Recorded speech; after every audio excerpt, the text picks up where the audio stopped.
Welcome back, VNturers. It's time for another discussion about VNs.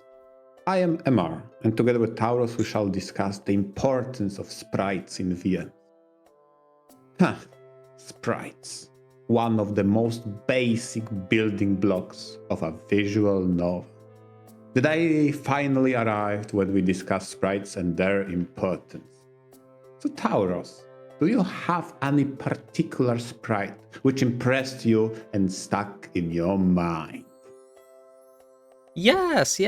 But before that, I think we need to tackle the original question. What exactly is a sprite? And that's something that's a little easier to envision than it is to explain, much like a lot of things in life. In a visual novel, I think a sprite is the picture, the representation of a character on screen.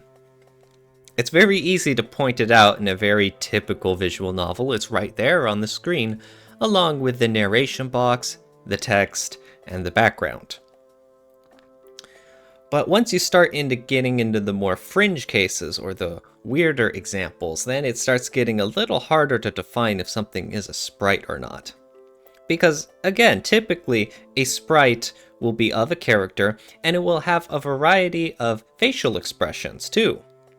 And the higher budget you get, the more poses you'll get as well. Like maybe you have a character who's just standing, front facing the camera, and then you'll have another one slightly facing the side with like hand on hip or something, with that own set of expressions as well. So, I mean, does that all sound pretty accurate so far to you, MR? Yes, with maybe one caveat, I would say. I feel like we have to make distinction between a CG that portrays characters and sprites that are used to portray characters. I feel like those are not equivalent. Exactly, that was the point I was about to make. But yeah, go ahead. What do you think are the differences between the two? I feel like when it comes to the CG itself, it's a very particular case because it's not quite sprite in what is of what we commonly refer to as sprite, but at the same time does fulfill the role of depicting a character and their action, right? Mm-hmm. It's very hard to say definitively where a sprite ends and CG begins. Absolutely. If there are some titles, like I believe The House in Fata Morgana, that uses sprites for much of its story, but there's at least one chapter where it likes to use a CG of a character as the background, and then you see text coming from that person. And there aren't any changes in facial expressions or any other details, but that character is clearly the focus and the speaker of the text in the scene. But you can't exactly say that's a sprite, that's just a CG where they're using the more creative aspects of visual novels to fill in for this moment.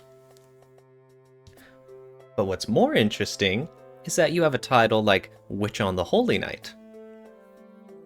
There are many times it plays around with the format of a visual novel. It likes to use the NVL aspect to just have one background image on the background while it uses the whole screen for dialogue.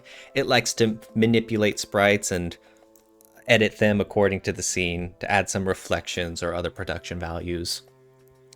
Specifically, one example that came to mind is that Aozaki and Alice are usually sitting in the lounge, drinking tea and talking to each other. And this is a common scene for many points of the story when they're talking and discussing matters.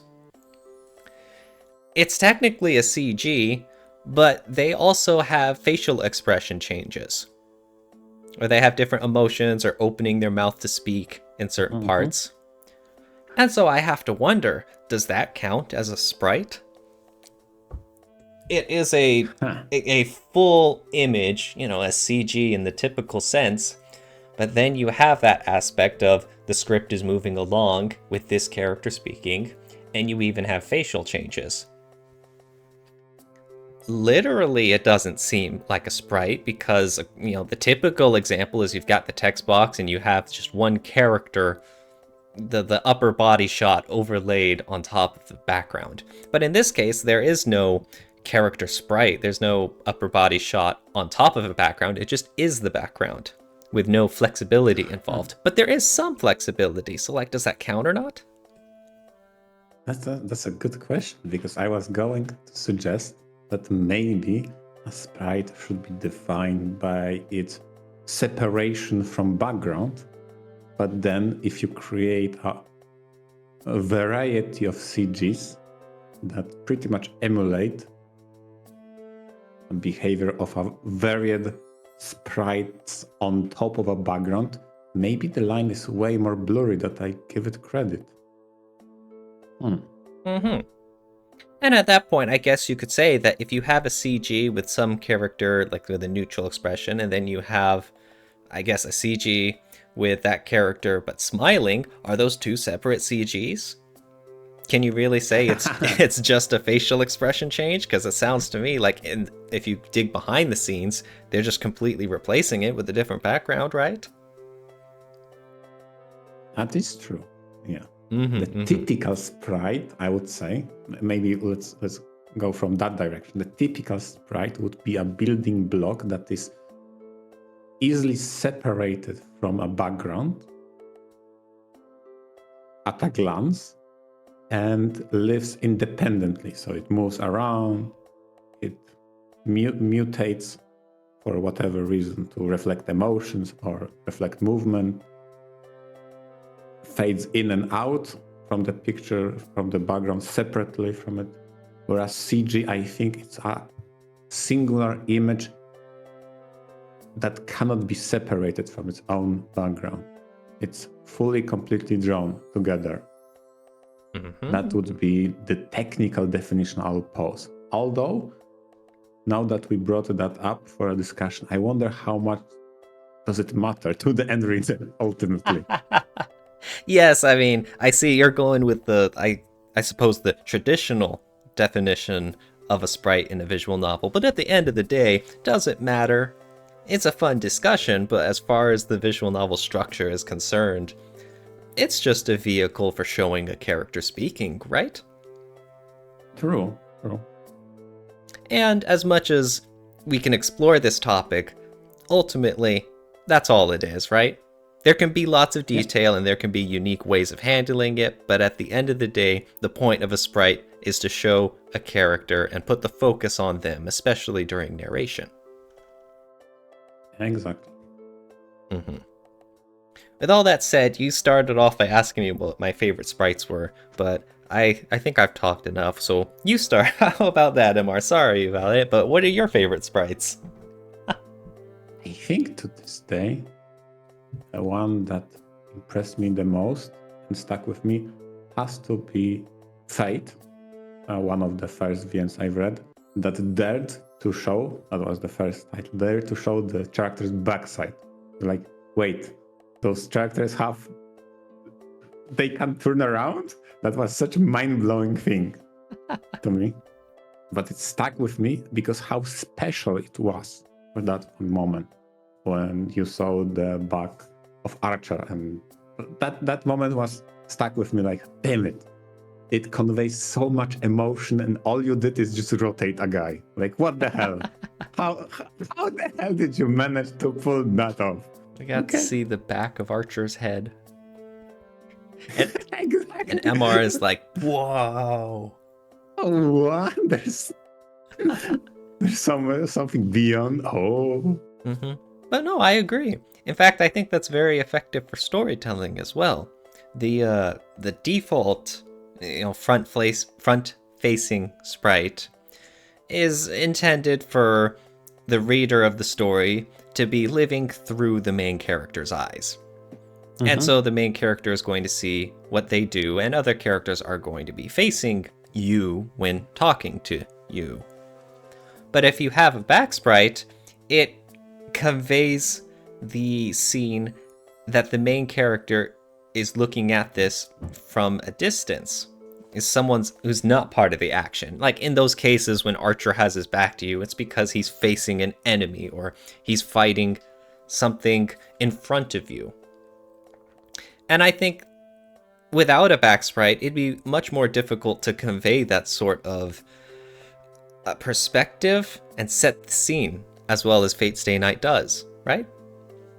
Exactly, like you nailed it. There are so many layers of what that kind of perspective achieved. From narrative standpoint, has the Archer isn't standing in your way. He is standing in a way of the adversary of yours. Like, wait a moment, what? Like, dang, it was such an impactful moment. I think there's a few CGs, like Fate Stay Night likes to use one that shows him in like a battle stance, kind of facing the side, so that we can still see like him. We can still see him from the front and his face and his recognizable outfit and stuff. And so the VN likes to use that, and I'm sure it could have relied on that CG the whole time, but again, to convey that Archer is standing in front of us, the reader, it sets a scene that you can't just accomplish with that one CG of him standing at the 3/4 angle. The positioning, just like in theater productions, is just as vital as all the other aspects of a visual novel. I completely agree. It was such an impactful scene. And I'll be first to admit, since then, I've came to appreciate more complex sprite techniques than Fate. It just so happened that that one stuck with my mind because it was pretty much the first time I was blown away from my expectations. Every single character always faced forward, always to the center of the camera, but they built up a very special moment for us, very special event in which a sprite rotated, and that blew my mind, okay? Yeah, it's breaking the rules. It's like, hey, wait, you're not supposed to do that. That's not allowed. You're right. And so ever since then, you've been a lover of back sprites. That's part of the reason why I always come back and laugh. How easy it is to earn MR points by a VN if you show a back sprite for a character. Right? Then I will appreciate the gesture of you having that extra effort and attention to detail to rotate characters according to how they speak and what happens in a spatial in a spatial awareness of what is the conversation going on. Mm-hmm. Speaking of which, that reminded me of another title I read early on that handled that was Ever 17. There are a lot of sprites for the characters in which they are facing either more so to their side, more like that 3/4 view, where it's still front facing, but they're clearly tilted to one end, or their head and their faces are purposely looking to the side. And a lot of times it was structured that way for group conversations. You would have, 3 people standing in front of you, and then if a character on the far right would say something, you'd have the 2 other characters, somewhat face that direction to listen to what they're saying. It's a relatively minor thing, but it was really interesting. It was a much more lively way to show these conversations and to show the energy and the pacing follow along. It wasn't just our eyes following who's the speaker, it was the other characters reacting as well, even when they had nothing to say.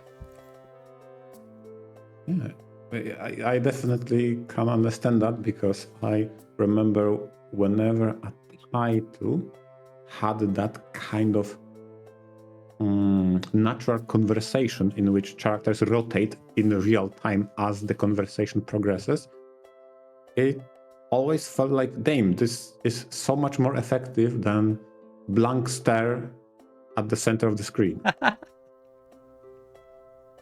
Yep, you're right. Now, Fate Stay Night, the backshot of Archer is very, very interesting. But are there any other visual novels that you liked with other sprites? Well, another one that came to my mind every single time when I consider interesting sprite experiments, let's call it, is Trample of Schatten. That's a title I did not expect would go and experiment with sprites to the same extent they did. So they did a couple of things. One, and maybe just a quick recap. Temple of Schatten is a story that kinda resembles some sort of Power Rangers set in a world in which they fight shadows, hence the name Schatten. And some characters transform in their battle gear in order to face off with those shadows. It's deeper than that, but I wanted to abbreviate and abridge it quickly. And to create the feeling of those adversaries, those shadows, those alien creatures, they are drawn completely different than the rest of the cast. They have that peculiar art style that stands out, and it's so alien if you compare it side by side to other quite, let's be honest, quite generic anime art style. But that was so visibly striking how they are alien, and it helped sell to me, the reader, the idea how startled the characters are when encountering something of unknown origin. Because even to me, it's so weird looking. To them, twice so probably. Mm-hmm. Mm-hmm. On top of that, the transformation scenes used an animation very peculiar in which you have a character making a chant or a verbal shout that, oh yeah, I'm transforming Shadow Cloak and it's time to kick ass. And they specifically overlaid multiple animations of what seems to be pencil drawings on top of your sprite to transform. This is so weird to capture, and I tried my best with screenshots, how well done that animation is and sells the unnatural manifestation of things happening. And this is so, again, this is why that title was so intriguing. On one hand, they had a lot of experiments with different art style, transformation, changes, transition, and that sold that idea of supernatural things happening around you. And on the other hand, I felt like there were some lackluster things done, or rather not done. And again, I tried to capture those in the images that run in the background. There's some sort of disassociation between what a sprite is presented, a character with a blank stare, and a lower left corner in which the character expresses emotion, like anger or excitement. Like, wait, so you're telling me in the same game you experiment with a very funky, very immersive sprite work, and at the same time just are sloppy with the basic sprites? Like, what? What happened? Oh no. Now, what's interesting about that Trample on Schatten from some of the screenshots is that you have the box in like the lower left corner of the characters, the headshot, as well as their sprite, whatever, on the main screen. And the expression seems to change according to the scene, whatever, if they're happy or sad or angry or what have you, but their main sprite is static. Is that right? Yes, exactly. Mm-hmm. And that's just weird. Is it an oversight, or did they just were lazy about it? Well, considering the rest of funny and experimental approach to sprites, I'm so confused. Well, I mean, that was an early VN, and I think that was the style at the time. I'm trying to remember, but I think I read something else that was along those lines too, where you just had the headshot in the lower left corner. I think it was Yojin Bo. and you just focused on changing up the expressions there instead of trying to do it on top of the sprite. Because when you have a headshot in the lower left corner, it's more zoomed in and it's more expressive, and I'm just going to assume that the technical difficulties of trying to make that work with the sprites as well was just not worth the effort or something. But I'm pretty sure that was, a thing at the time. Oh. And I guess maybe that's just aware. an antiquated look now. But yeah, but I mean, it is weird because, like, there'll be a scene where, like, a character is laughing and you see their big old laughing face in the bottom left, and then they just have neutral expression, big sprite, full body portrait there. Yep, exactly. And maybe you are correct when talking about the style. Especially in accordance to how maybe difficult it is from technical standpoint to synchronize those emotions. I remember that Trample of Sutton had a lot of variation of that headshot in the left lower corner. So they churned out a lot of emotion in a short span of time, because obviously this situation had the opportunity to express, the director had the opportunity to express those in a quick succession, being, for example, startled, then being angry after being startled.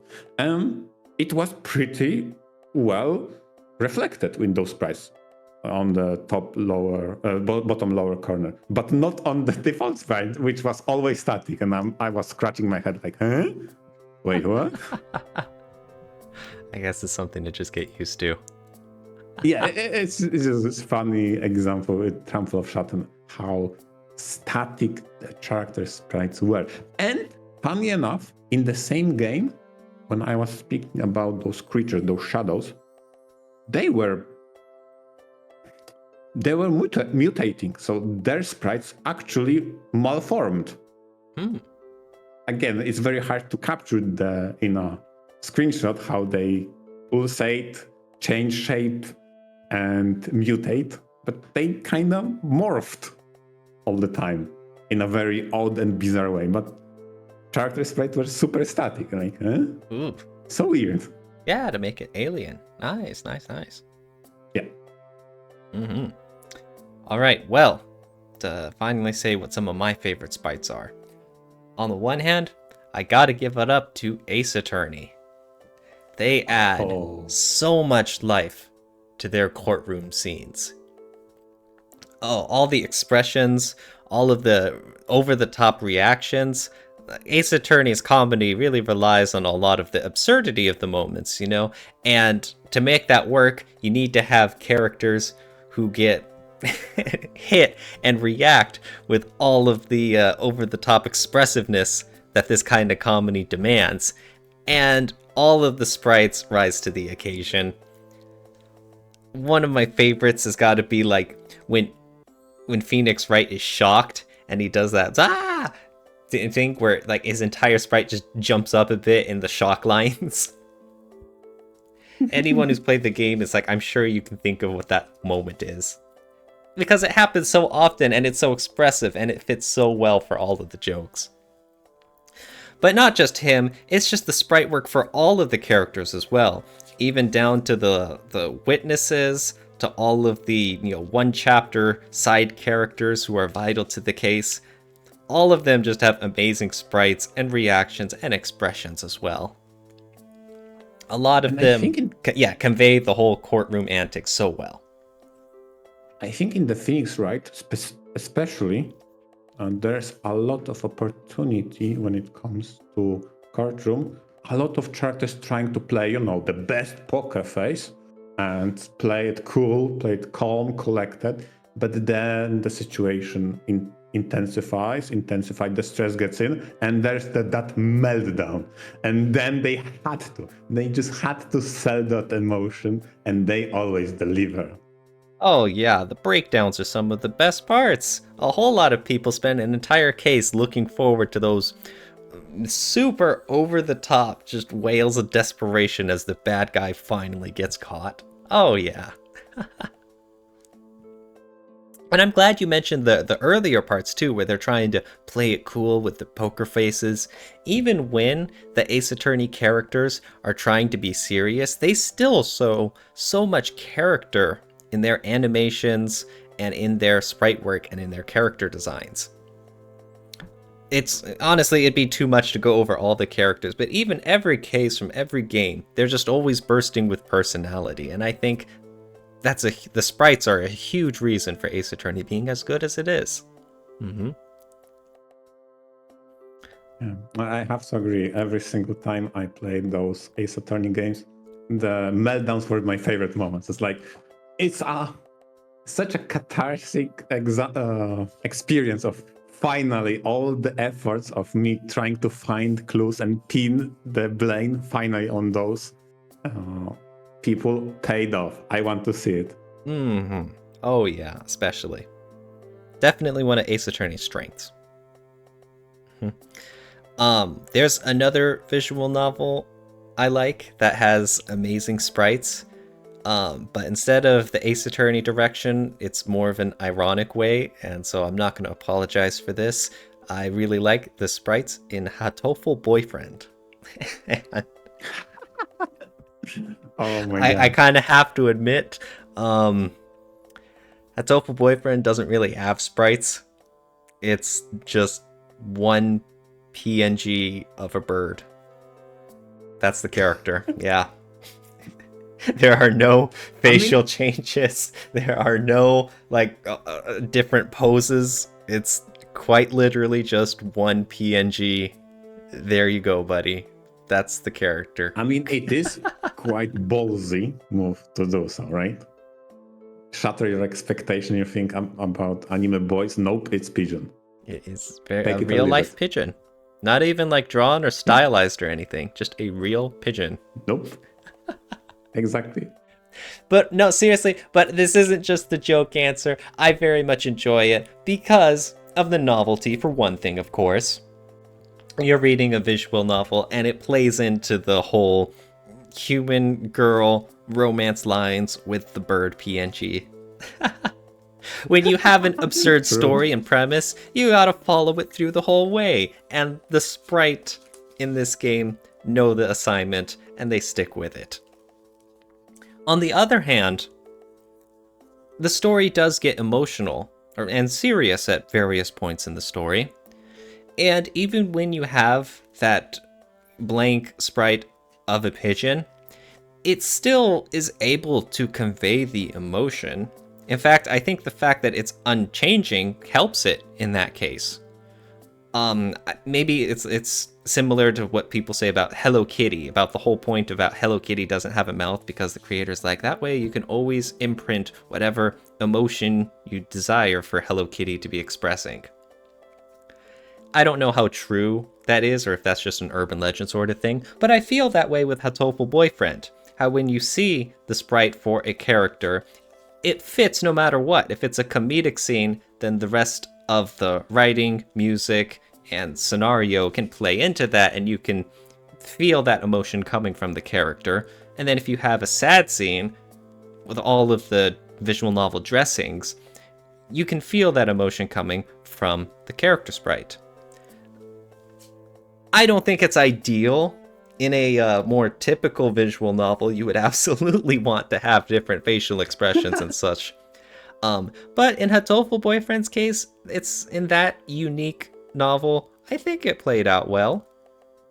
I think it still conveyed the message in a very shitposty way that was still able to be serious when needed. I think it covered the minimums for all sorts of different environments to make a good experience for the reader. I do. Mm-hmm. I feel like building on your argument, when it clicks with what they want to achieve. In Hatoful Boyfriend example, they want a novelty factor as well as play about around your expectations of being having a dateable pigeon game. So a bizarre premise in it of itself, especially given the fact how primitively portrayed is the main character that's supposed to be the intelligent human, yet she lives in a cave, while the pigeons are the more civilized race, right? But that's kind of unique take on it all. Subverts your expectations, and on top of that, you also have subversion of expectation when it comes to sprite. There is no anime voice; it's all pigeons in a singular PNG per a pigeon. Exactly. 1 PNG per pigeon. Yeah, take it or leave it. Yes. Oh, absolutely. I'll take it. Hatoful Boyfriend is a very silly, comedic, unserious game until it is.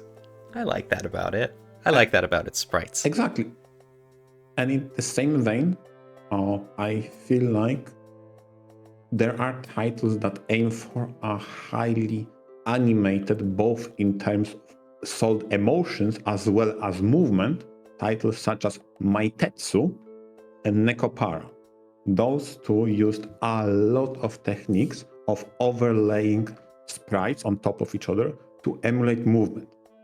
So what impressed me the most, specifically around, I would say Nekopara Volume 0, which was chronologically the third title released. At that point, the flow of reading changed. Okay, let me explain. When you have a typical VN and you read a line, right? And you then progress to the next bit and enter spacebar or clicking mouse forward. Then the text advances and the sprites update. Okay? So there is a flow and rhythm to reading. Around Nekopara 0 is when characters started to react in the middle of the sentence. So sprites and reaction started to update during the conversation and the playback itself, not after the line is concluded and you advance. That caught me off guard. That isn't typically what happens in a VN. So for example, you have multiple characters speaking, and one of the characters bring up another person in the conversation that they are a part of, and they react immediately, tilting their head in a surprise. During that conversation, not before, not after, during. And that was the level of attention to detail I did not expect. Again, because the expectation of reading VN is that the scenes update in accordance of your input. You say advance text, you advance the text, and then everything updates. You read the next portion, then you click advance, text advances, and everything updates. Nekopara Volume 0 showed that if we can go deeper, be attentive in real time now.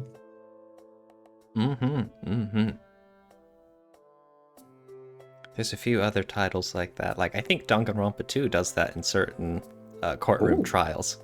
The main character will be talking and someone will cut him off with the interjection. That's interesting, okay. That's a more hectic and frantic example than what you're explaining with Nekopara. A completely different tonal change. But yes, the way the sprites automatically update is very interesting. It ends up making it more immersive, right? Exactly, 100%. Nice, that's really cool. Really cool. Yeah, there's many techniques to improve the quality and immersion of a reader. I also put some of the Muramasa screenshots to run in the background. How, similarly to how Trample on Schatten experimented with drawing alien creatures in a different art style, Muramasa went with a very interesting design choice in which all the characters in all the CGs and in typical setting, meaning sprites, are drawn in a somewhat generic but distinctive anime style, 2D. But the mechas and all the technological stuff that appears in that title is 3D renders, which looks so bizarre when placed next to each other. You have a 3D render of a giant mech, and on the other side you have, it's an anime boy. Like, the contrast is really striking. And I have to say that was a very nice touch, because it sold that emotion, how much different those kind of fighting is. If you fight between mechs and fight between two warriors clashing. Oh man, the whole aspect of 3D models for visual novels. That's a whole topic I wish I could have gotten into more, but we are starting to run out of time, so we'll have to wrap it up here. But yes, thank you everyone very much for listening. And of course, thank you, MR, for all your thoughts and interesting perspectives about sprites and visual novels. It really seems like a simple topic, but not really, huh? So with many things, if you dig deeper, there's plenty to uncover, right? Mm-hmm. And with that, we reached the end of the episode. Thanks to all our listeners, and let us know what was the sprite that impressed you the most. VNture out. VNture out.